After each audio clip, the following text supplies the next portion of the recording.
اش وقع في الصحراء المغربيه؟ علاش دابا بالضبط كيبان هذا التوتر؟ اخواتي اخواني، غادي نهضروا اليوم على التطورات الاخيره في الصحراء المغربيه، خصوصا في المنطقه الشرقيه ديال الحاجز الرملي.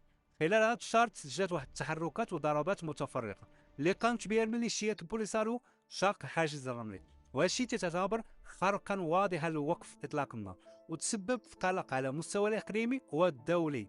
هذه التطورات ما جاتش من فراغ، ولكن جات في واحد السياق معروف أن الموقف الأمريكي من قضية الصحراء راه باقي واضح وثابت. الولايات المتحدة سبق لها وأعلنت بشكل رسمي اعترافها بسيادة المغرب على الصحراء المغربية ودعمها لمقترح الحكم الذاتي المغربي كحل واقعي جدي ودائم للنزاع. هذا الموقف ماشي اجتهاد إعلامي، ولكن موثق في بلاغات رسمية ورسائل صادرة عن الرئاسة الأمريكية ووزارة الخارجية وحتى المواقف داخل مجلس الأمن الدولي.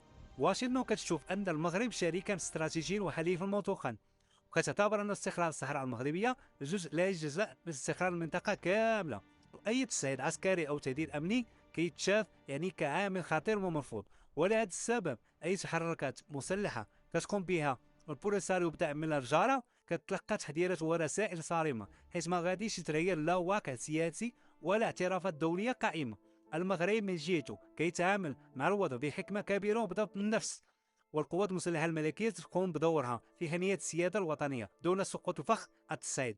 التحدي الأكبر اليوم ماشي هو المواجهة العسكرية، ولكن تفعيل المنطقة الشرقية من الإرث الخطير اللي خلفته عقود النزاع، وهو ملف الألغام.